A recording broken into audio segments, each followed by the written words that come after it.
kazipa ahong kile tapui. Episode ni na umdinga inatip ziun. Tun episode ni na hi ay honjong anangay su dingin kahintim su kayubi. Jule episode 1 ngay lulay na hile. Aling hi description le comment section na kain koy ding ahin. Atusim at jidam ngay timtay na dingin. Episode 1-2 anangay masatam. Tun ay honjong tildang silawa atusim lang nga analut pantaw hiti. Jennifer Zongzan ay mula ating azan mga hitila inmo na ano uma inmon ko mapat inchung lang abit pale ajipa bindu ako na kitopi ngay cha awum jidan chu amujing phat na chun Jennifer Zong hilai inmo na chiding bo chu alunga ahin geltan hitise chu hiloben ajipa azan mga amoji chu agiala ahile ajipa angay nale masanga hinku anuman komplon lai le ajato nupta anum khom lai chu agel do in ajipa hi damla lai dingin ta zanna anei pha chun aman jong hichilai imuna kun ajipa hu do ding chu ahin gel ta na hi chule aman ajipa hu do ding ati wang hin hichilai inmun thu ima a hello to upapa in abela na nong chat ki na ahile na jipa na hol na lama na chali nang zong na thipa pai thei hi ti a upapa in ana sipi chu ahin gel do pha nin Jennifer Zong upapa chu he sa lovem ina chiding bo chu alunga ahin gelin aman zong ajipa angai baldi chun ni khat hi ina a umpe na hin acha chu obve na hile achapa zong khoi thei pan pan ahong hi ji chun aman zong achapa chu ko phein achapa ko ma chun boy kein pa hola cheding kai im ijam ti a kong kinong le lowa a hi zong le nang na pi ko ma den ta na tin achapa chu obven achapa chu ai le angai bal ji im aman zong achapa chu okolin ina pa na chun opo do pi in ain kalwa in chengti in chun chi phe in nupi nu ko ma chun kaji pa hola chiding ka hi in kachala kapui thei pun hiji chun kacha hi nangin nei na bet kolpi in lang ijam ti a khong kinong le lawa a he jong le kacha hi nang cha bangin anagel than tin nupi nun jong naji pa hoya chi ham tin dong ta na hi le Jennifer Zong ain koma chengnu koma ajipa aman thu aseya ahile masanga pat ajipan anato na akon sumumuka a sumbat na nala chu ain gel do phanin aman asa zolo ding ahi jin lupinu koma chun kajipa hi thinglang langa chi ahin tuni chana ka koldo thei tapun hiji chun ama building ka chiding ahin kong kale masangin kachapa hi eina umpite te yentin Jennifer Zong ataw tho pha na chun nupi nun jong hingi hongkile wa ajimu tin Jennifer Zong inlanga chun akile pa payin ina chun angai jading tos lai le thilelo chu ukebu in aman jong gari chu na ki puyam thinglang lang chu anajun kitta na hi hidi chun Jennifer Zong thinglang lampi ahin ho jing lai hin masanga ajipan shortcut lampi signboard na anakita amo chu amun apa apa na chun signboard kiti chu anum tapun lampi monjong gate aniki kha chu amo phanin gate chu Jennifer Zong gari chun ata hong papa yin inmun lang chu anajon ta na hi hidi chun Jennifer Zong gari alulu pha na chun keng lama anaho in inmun lang chu anajun to win inmun kom pha pha chun gala pana in chu oven hele in kom la ho zo si chun mei chu okai de du in aman zong jan manga anamo jina ajipa bindu akuna kithopi ngai cha amoji dan chu lomna akuna ahin gel do pha na chun bindu lang chu uka abena hele bindu akuna chun room chunga thame ikeba a room chunga chair chunga mi khat atu chu amun ahin la room chunga to chu koya hi a he theology in Jennifer Enzo kichatlam chu he phalovin in chunga kut chu ohong papa yen in chunga alut la chawa chun anung langa akile hi in a hele in kot chu kining lova ahong kile kha in Jennifer Enzo ima chu gel thupi lova achunglang chu abena hele achapa le ajipa to hilai in mun chunga analut pe na in nom ta a amodan le kendil ho akiba ho chu om tapul in chung ho zo amun chu alu de du yem mai mampan akai de du yem aman zo in chung la ho chu or ola alu che che em amun chu obelele in a hele iti obelele wanga chun ajipa chu amachum tapun aman zo in chunga chun ajipa ahin kota na hele ajipa chun in chunga patna adon pu tapun in chung chu athip che ta na hi chun aman zo ajipa chu tha ale ko ki ni na hele ajipa chun adon pu kit pun in chung ho zo se chu athip che nim athum be chan achun ajipa chu oko ta na hele athum be chan a ako to ki tu achun in chung chunga panin ajipa osu akunin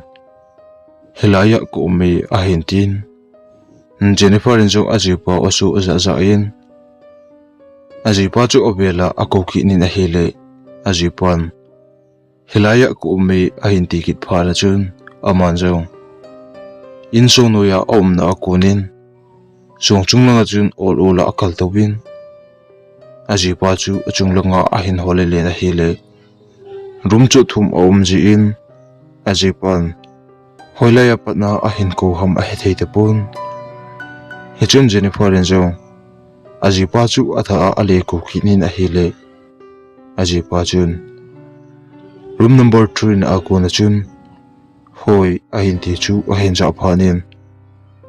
Jennifer Enzo apepe na adel lutnin room ko chu ohon ta thun room chung chu abena hele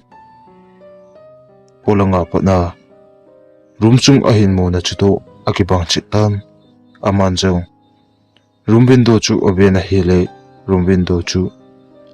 glass a hiji chun room chung akun polong akimu theji in amanjo polang chu obena hele polanga mi khat ola achi pe tabang chu amun ahin la koi ahi he loji chun room chung akuna polanga amopa chu abe na hele polanga amopan chong inka langa kama chung lang azat phe chu momo chun alimle ata chapu dan chu ajipa to kilo asan ahian la ajipa hidinga agin cha kilo ji in lungdung ta achun alhum mangai chan aben heche pasal pa alhum mangzo chun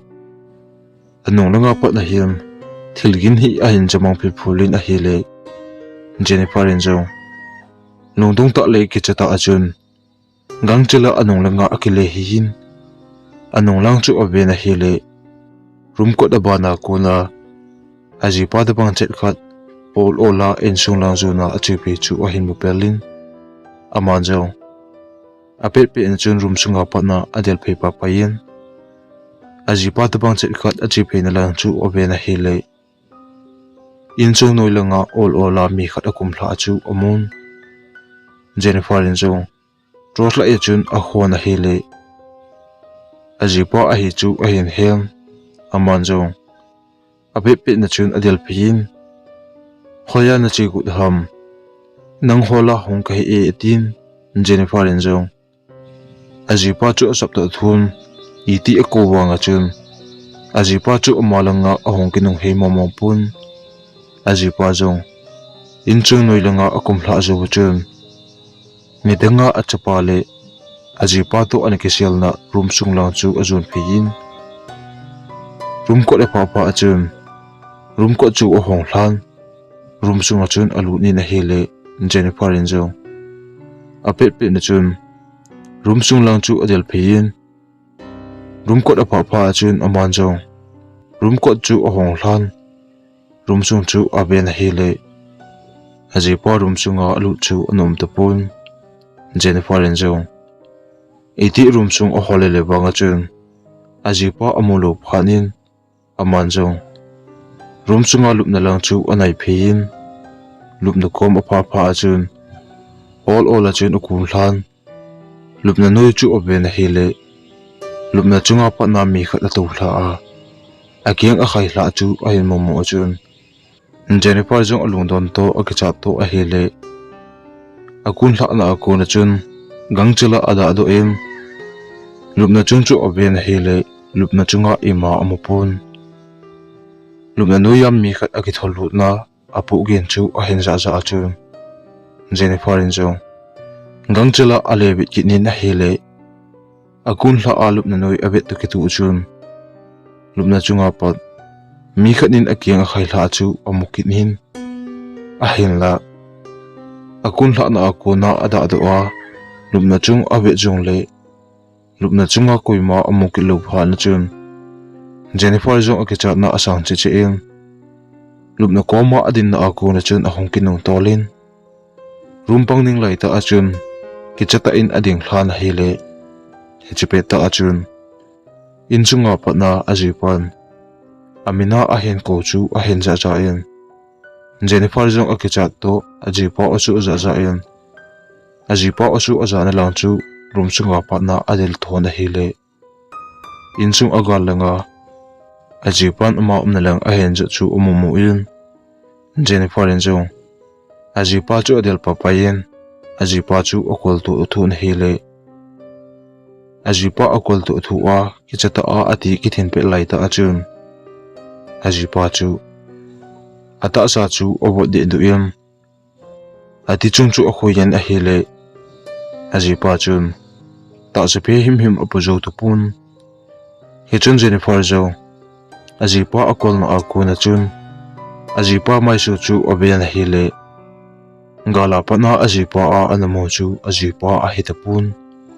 ajipa mai chu atol de duim mina be dinga jung de lota ata sa a hin phut phana chun Jennifer jo akicha to a hile ajipa akol na akuna chun akinung tolin ajipa mela amu a ajipa bunga agiala akol chu alimle ata sa ahong ki khel tu tulin machanga ajipa le achapa to hilai inchunga analu na te sepinu amono chu amai su ahen puin te sepinu mai su chu abun le ata asa ho atol de duin hiti te sepinu chun akam chu len de du puma ama ahen betna Jennifer ahen nu sa na chun Jennifer zo akichat balji chun akut na achai chu akut akithin na lamin tos lai chu ahen kile hla en aman zo masanga ti sepinun rumsunga patna hongpo do hi beun ti a ajipa le achapa anegi sa namon room lang chu adel thon rumsung adu hla zo zo bachun room ko chu kam tup chenin kechata achun rumsunga ko na akap hlan ati kithin la apum chun kechata a rumsunga a umta na hele chomkha jo bahil room ko chu kining lawa ahong ke bengin room ko ahong ke be zo zo bachun polanga ko na chun ajipa osu akunin Jennifer ko nei hon pi o kijung ko hong lut no me Jennifer ko nei hon pi o ati chu ahen za za em Jennifer in jong apepe na chun agicha na chu he Halloween ajipa osu chu aza za em ko chu hon ding ati na hele ajipa mela akila a ajipa ahisa a ajipa kola anakol chu ajipa ahita lo ahel phana chun tua asu aza zong ajipa ahilo ding kin mona ahen nei phana chun ko chu hon dile hon lo de chu ahen kelin Jennifer in zong room chunga patna ko hon dile hon lo ding agilai ta ahen room polanga ko la chun ajipan Masanga ana kozi na pangachun Jennifer nei hu do yun kaki chawale kathu ju to pui ko nei hon pi yun ke jong nang koma khonglu no mi tin pulanga ko na chun ajipa osu chu ahin ja phana hin Jennifer in jong ajipa chu ahin ngai chi chi in ajipa osu chu angai ngamlu phanin room kot lang chu anai lu chi chi in room kot chu ol ola ahong hla na hi le room kot ahol hla hla chun pulanga pana ajipa osu aja chu ahong thip chenin aman jong room kot them khat ahol hla na ko na chun inchung lang chu ave na hi le inchung lang chu athip chenin inchung ho chu athim le lu nin aman jong ajipa amulo phana chun room kot chu kha le ding ati na hi le kha le gu lai ta chun inchunga pa ni masanga ajipa le achapa to room chunga an umpe no ba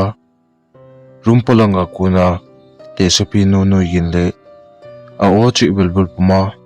chole aki hali pe na asa a apen bang hachun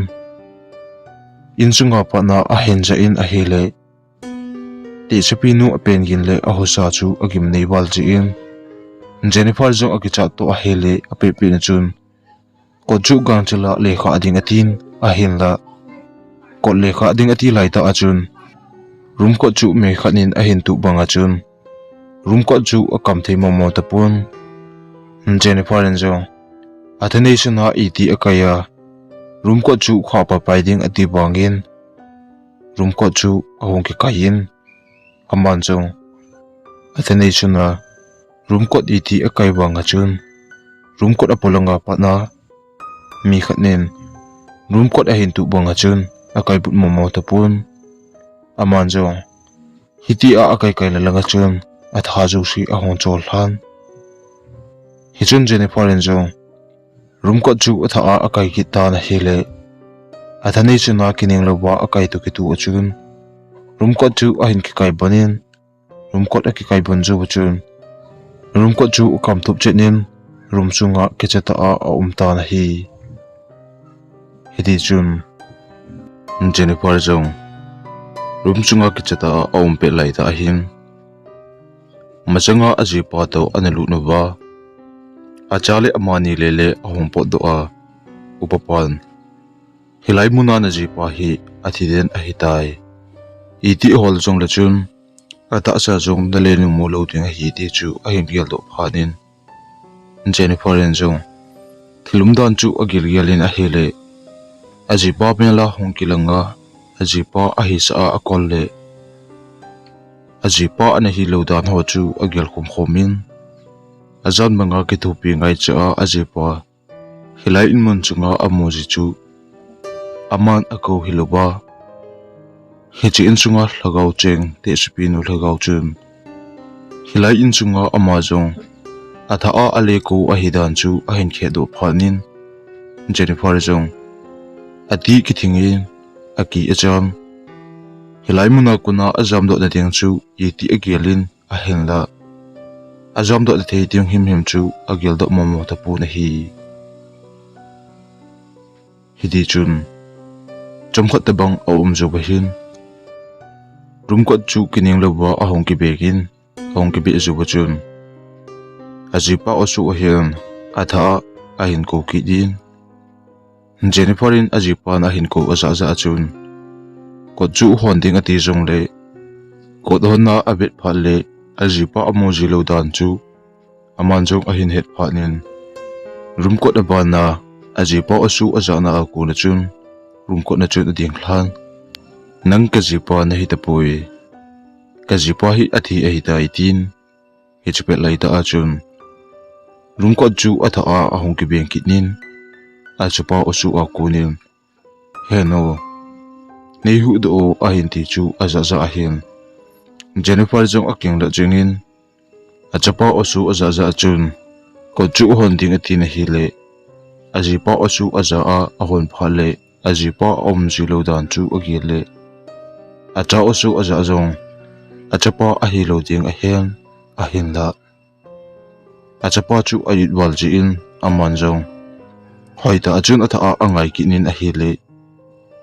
achapa osu chu aleja thapun aman zong achapa a hilo ding a het phana chun rumkot chu ale hon tapun hi hidi chun phachum khaju bahin inchung le rumkot ho akilo zong athip chet phana chun Jennifer in zong rumsunga atopuma akigilai ta hin azan manga indan chunglanga kun rumsunga kun window a dan chu a hin keldo phanin aman zong in kot a hon thelo dan chu a het phanin room ko na ko na jam do deng chu a hin kel ta na hi hiti chun room sunga a na ko na hin aman zong room sung ho chu a velele na hi le room aning khat lai ta a cross kita chu a hin momu a hin hi chi cross neo cha kita chu aman zong a be na hi le aba a hin salbanga chun amun Jennifer in zong lungdong ta a abit pe lai ta a chun alung gela thil khat a hong kilang banga chun hilai room sunga a hong lut la pat thilgin za zong le polanga kon aza a room sunga thlagau a hong lu chi lo dan chu a het pha la chun hilai room sunga lagau a hong lu thelo chu room sunga cross lim a omji a hi chu a hin het pha nin Jennifer in zong room aning lai ta a cross lim neu cha kita chu aman zong all chun anai phein cross lim chu akita an a kona alalhan a khut ajit langa chun a join a hele room sung ho le in sung ho chu a thip thajingin aman zong cross lim chu lunglen ta le cross lim chu song puma a hin kchain room ko lang chu a hin nai phein room ko chu all a honglan room sunga kona apo do en a hele thilgin ima azeta puna hi hichul aman zong in ko chu ki hong jingem tin in ko lang chu anai phin ko chu hon ding ati na hi le iti a hon kut wanga chun ko chu aki hong momok ta puna hi hichul aman zong indan chung room sunga pat room bin do a kona azam do the hi chu a hen gel do phanin all chun indan chunglanga chun akal tawin indan chunglang apha pha chun in chunga panin polanga kuna room bindu amoji na pen chu hoilai room pen chu a hi he lu phanin aman jong room ho chu abe na hi le room scan na room number 2 chu a hin mo phanin room number 2 umna chu agin moji in all chun anai phein room number 2 chu ko chu a hong in a hi le a hon tu ki tu chun agel to banga chun polanga kuna bindu anamo jinale ajan manga ajipa anamu a ki thupi ngai cha a omjina chu a hi phana chun aman jong bindu ko lang chu anai pe pe in bindu chu a khut kat langa cross lim a join a ku na chun room bindu chu to asu pe in a hi le room bindu to asu be zu chun abi langa chun room bindu chu aga hong ta na hi le room window chu hong khong la pa pain amon zong agi chap to athanap to window a ko na olo la chun akal do in window akal do jo chun in chunga pat akum hla da ding a ha pha na chun amon zong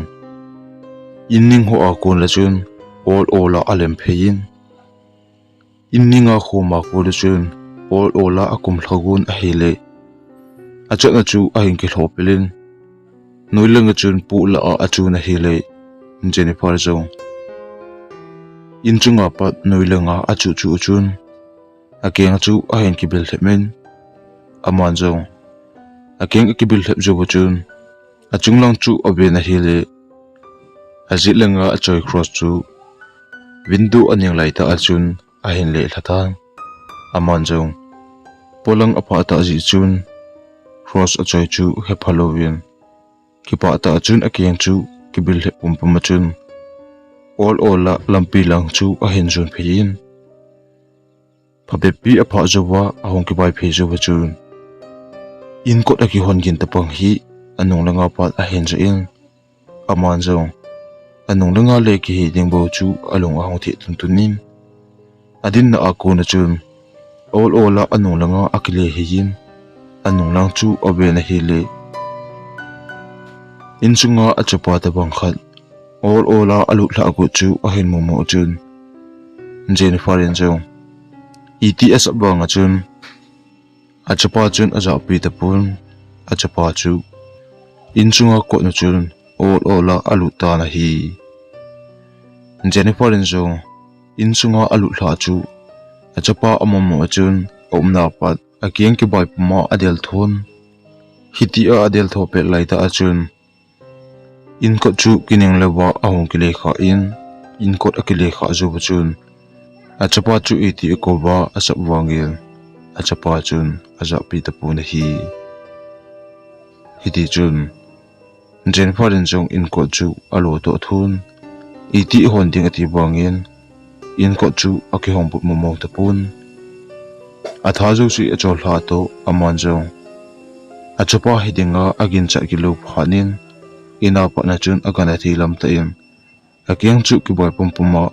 gari umna lang chu a hen le junin gari umna apha pha chun aman jong gari chu a hen tolin kino te in lang chu a hen le jun ta na hi hiti chun lam ka la chun jingko jong ahom wa hlatan jingko wa hla zo hian in chu ugalhong papain a hele in alhun zo hian in alu pa ta lo chun nupinu te en lang chu ajun papain nupinu te in alhun hlun chun in ko chu alo to thun nupinu chu o ko ta na hele chongphat zo hian nupinu jong ina ko na chun ahong po da in nupinu ko ma chun kachapa hoya omhitam tina dong ta na hele nupinu jong na chapa chu jan hla a jan chok langa hian in kot hi ahong ki bengin ken jong in kot chu ko hongin ka be na hele najipa kamon najipan kachapa hoya omhamtin edong ina hele ken jong nagin amma hola na chiding tan ho chu ka sheipi in hechun aman jong in langa ka kile hlonde ka hitai kachapa chu nehin puipi in atin ken jong na chapa na lang ka jun phein na chapa chu ai mu pet ka kai thobin na jipa koma ka solin na hele na jipa chun akut kat langa na chapa chu atu ilan in lang azot phei chu kumun ken jong na jipa le nang nang kile a na jipan na chapa hi ong pui ka hi sa ji a na chapa chu kana pui sa a hitai ti a no pinu in asei pha na chun Jennifer in jong achapa chu ai walin atuna ako na chun akap hladen ta na hi hidi chun chomkhat jo bahin aman jong in koma amo chu achapa a hi ding a het pha nen in chunga alu na jong achapa a hi a hin het pha na chun agi chapna asang chi chi en nupinu in chu a hin da hlan in lang a hin je junin a hi le azile acha chu amo chumpun aman jong azile acha amulo phanin te sepul hilai hi avela hin cho hin lang chule na ji pa jong avela hin holda tan chuti luwa a hi le nangle na chapa jong thina change na tu ding hi ti chu a hin gelo phanin ajipa hola a chi chu akisi le in bol hil akisa le in chule ajipa hola a chi ding kuna nupinu koma ajipa athi hi dan anahit sa lo chu abol hil anahitai hidi chun Jennifer in jong akigil gelin a hele te sepo chun in chunga thilum dan ho a he na akitu pi the ding chu a hen he phan chun a pe pe na chun kari chu ki mar kinin gilgil dang cha a phalovin in mun lang chu a le junin hilai in mun a hlun na chun aman jong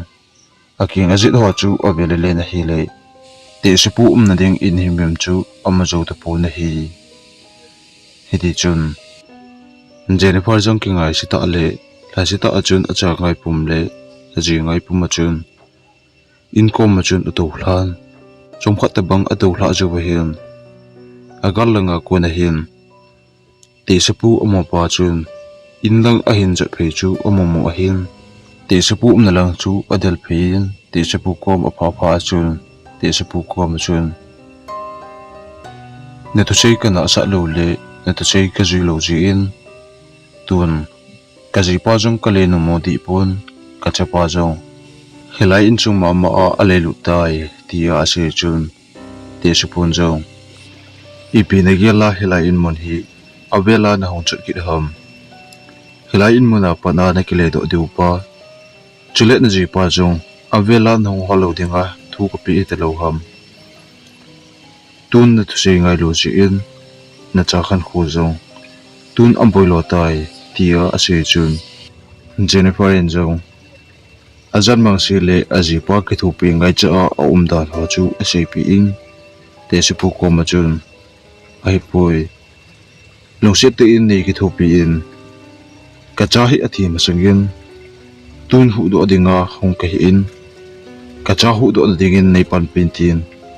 te se pu ko ma chun ataw ta da hi le te se pun jong chuti e hi le na cha chu iti pa na helai imuna chu lut ham tin adong le in a hi le Jennifer in jong jan so langa alut a hi dan chu a he che in te se pun jong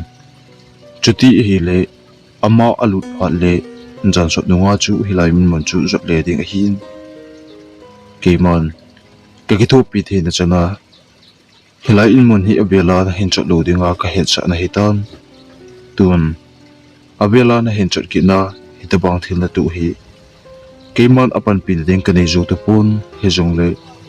na cha khan ko ding kel na in na hin ki thu pi ta gi tun ko no hin jui na tin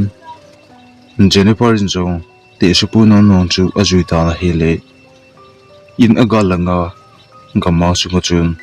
te supu non chu ajui phe pe in phabe pi zo do hlan jo ba hin in neu cha ki sa khat hi a in gal mu hladin hi chi neu sunga chun apulu ta na hi di chun in neu sunga alu hla zo hlan hin te supu chun tu jan ko ong jin hla pat hilai muna hi ium ding ho ongjin hla a na chapa hilai in mun chunga hu alut pha le e ni jong ikipat doa in mun la hu izat ba pai de ka hi chuti e hi lo ba a hi le in kot hu ki ho lo be ding a him a phato ki tu a chi a hi le in kot chu ki ho ding ka hi tiam jan so chu a hin nga hlovin alang khana ko ongjin hla a jan a hong so nunga hin te su pun jong a phaling hitam tin dong ta da hele Jennifer in jong hingi in lang chu jun ta he ti tin te su pu chun in neu sunga ko na him cross lim khat hi a hin la do in chi cross chu a hut ve lang a chun a hin tu lim amanin jong in mun lang chu a hin jo hlon ta na hi hiti chun in alun jo hloda hiam te supun jong a khut kat langa cross a choi le in ko chu a su be yan thu khat a che chu wa hiam Jennifer ko ma chun tun in ko hi I hon di ka hitan in ko I hon hla apat ka khut ve langa cross ka choi na hi na hen tu ding in chunga ilu hla apat ipi boina jong le ka khut hi na hla lo hil ding chule ka cross tu hi na hla lo hil ding hi nangle ke yen I hla su hlona a hi le nangle ke khat pen pen I thi hlon ding hi ji chung ching thei ta in leng ipiti boina jong le in chung ilu hla apat I khut I ki tu na le cross hi na hla su lo hil ding hi tim cross chu a khut ka lang gela a hen tu hladin ko chu a hong hlonin a hi le Jennifer in jan hla a kot a hona a hon put lo chu a hong khongin kot a ki hon jo chun in chunga alu hlonin a hi le in chung chu a thip de du in a chat pu the ding I ma a pu na hi hiti chun inchung alu hla zo hlon hin kining lowa ko chu ahong kile kha in ko akile kha zo chun inchunga patna hin Jennifer achapa chun he no ti a hin ko gin chu inchung chunga patna a hin jana hele te supun jong na chapa a hi po itin hichun Jennifer in jong achapan a hin ko gin chu angain a hi le achapa na lang chu ding bo chu a hin kelin chom kha ju hem te supun jong na chapa le na ji pa o chu iti za jong la chun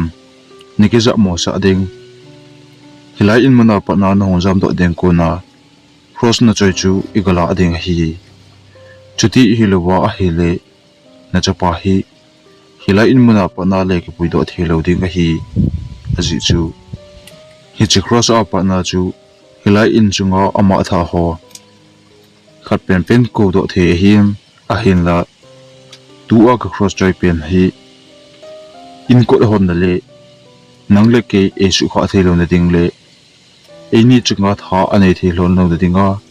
hi chi cross hi masanga hilai in mana ana cheng no mai no chun cross hi alang tu a hi chi in chunga hi a koi hin ama ati zawa a hla a hula na pat hi chi cross te ni na hi aman anai thelo chule aman ato kha thelo hi tun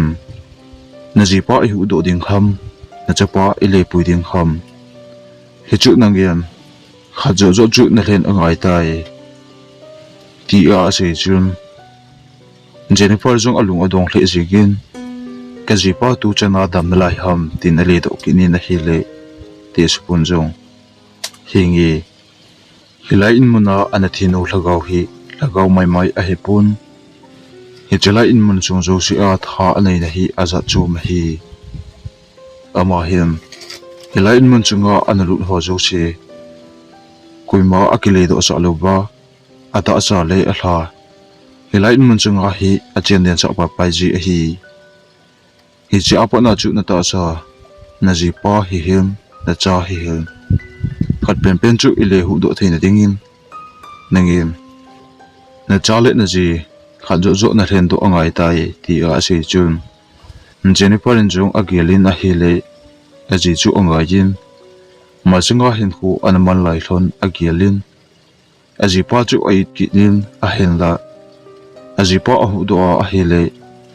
a cha ko he thelo gen thei ta a hichila in mun chunga a hla om den pai pai ding chu agelin a hele a cha zo chu a hin ngai chi chi en chom khat jo hen azile a chal hending chu agial do wa thei ta pun te su pun jong phat abai gi ka in na zile na cha na hu do ding pen chu hilai in man singa na hlen do angai tai chuti hilawa a hele e ni jong hilai in mun singa ema tha pa pai ding hi tai ati pha na chun a chapa zo chu a hen thing do in upapan jong room chunga window a cross na dal ha na chu izot ngai tai tin amanin jong agan na thilang to achum inchung chunglanga akal do hlonin a hele inchung chunga akal do pelai ta hem Jennifer chum ajipan a hin ko gin hi a hin ja in akinung he gu na a hele te sepun kinung he hi be in atin hichun Jennifer in jong anung langa kile he lo chum all ola te sepun chuto akal to hlonin a hele anunga pa na chum achapa osu gin chu a hen jakita na hi achapa osu aza a hen Jennifer in jong te sepun iti thilgin za jong le ke mo sa in ti chu a hen gel do in amman jong achale aji osu gin chu aza wangin ke za mo sa ta na hi hiti chun amani jong in chung akal do hlon chu ba room ani in apa hlona chun room ko chu a hong hlonin window lang chu a be hlonin a hele window chu ki hong san an umil window aning lai ta a Jennifer in cross na choi chu anum chu amo pha na chun amanin jong cross chu a hen le la hlonin room chunga pa na hong do ding ati lai ta hin Jennifer chun anunga mi achalo again ahin za ahin apepe na chun akile hiyan anung lang chu avena hili window akuna achapa achopla agut chu umuphanin Jennifer zo apen to athu in akut kat lang chi hlola atu hlon cross atu chu hephatalobin achapa na lang chu adel thol na hili window lang adel thope laita achun cross chu aman akichoi pai pain te supun jong asama iti za da banga chun Jennifer chun window lang chu adel pe laita achun window akuna achapa mu chu kining lowa amang ta na hili achapa aman jo jo bahil akhutna atu ahin gel do in anung langa akile hiin ahile te sapu chu anunga kuna ahong ki kayin room kot langa chun akikai do papayin kot chu akile kha in room ko langa kuna chun te sapu awasu le apen gin chu in chung zo se chu akithong jing in ahi hi chun Jennifer en chong akut lang tu te ni chu obvian ahile alang tu across te ni ana choi chu umu phanin aman jong achapa adin lama cross achu chu ala hla pa pa ya te sapu athilo ahi chu ahin het phanin te sapu rum ko na pana akhikai do lang chu apepe na del thon te sapu chu hu do ding ati na hile rum ko da hon hla zu bu chun te sapu asu chu athip chiniam te sapu chu amutapu na hi hiti chun Jennifer in jong te sapun asay banga chun room azona pen lang chu all ola azun phein room azona pen apha achun kichta ahin te sapun thu asap ding ahil banga chun room ko na chun cross khat lang chu atu ben thu chu asam ta na hele room ko chu hong kyong hlan room ko aki hon jo hen room chung chu aga abena hele room chung lai ta a aji pa to acha amu hlona a chair chunga atun achun achapa ana to chu ahin mu phana chun Jennifer en jong apepe na adelu nin achapa chu obena hele achapa khohelo ba awm chu amu phana hin Jennifer en jong achapa chu a hoet na dinga akhut jitlanga achoi cross lim chu achunga asimbe in a hele achunga asibi zo hin achapa chun khu ahin hen cross le akut le achapa hu chu asimbe in room chunga pana ahin puido in chung noilang chu ahin zo su hlonin hile hitia in noilang ahin zo su hlon pe lai ta ahin in chu ling pi ki ho bangin a hung ki ho nin Jennifer en zo achapa chu hla solo ba atu cha pi in kot lang ahin zon pe hlonin kot phung a pha pha in kot phun che to cross kat langa achai chu asimbe ki nin tu chu ahin sam ki nin a hele asap zo bu chun in kot chu ahong ki hong hlan aki hon hla zo bu chun ki chata le ki no ta em in chunga pat ahong pol hon ta na hi di chun polang ahong hlon zo ba hil Jennifer le chapan jo in chung langa window chu abena hele window lai ta a upapa adina amani lang ahin ve chu amomo chun Jennifer jong akicha to ahile achapa chu ahin ki puyin gari na lang chu thidela ahin del tho thon ta na hi di chun gari na apa pha hlonin gari chu ahin tolin achapa to ina pana ahon jam thon ta na hi Jennifer in te supu si angai loji in te supu jong athilo tai tusim akichai tai aban ananga kin hiti na bonun mangphar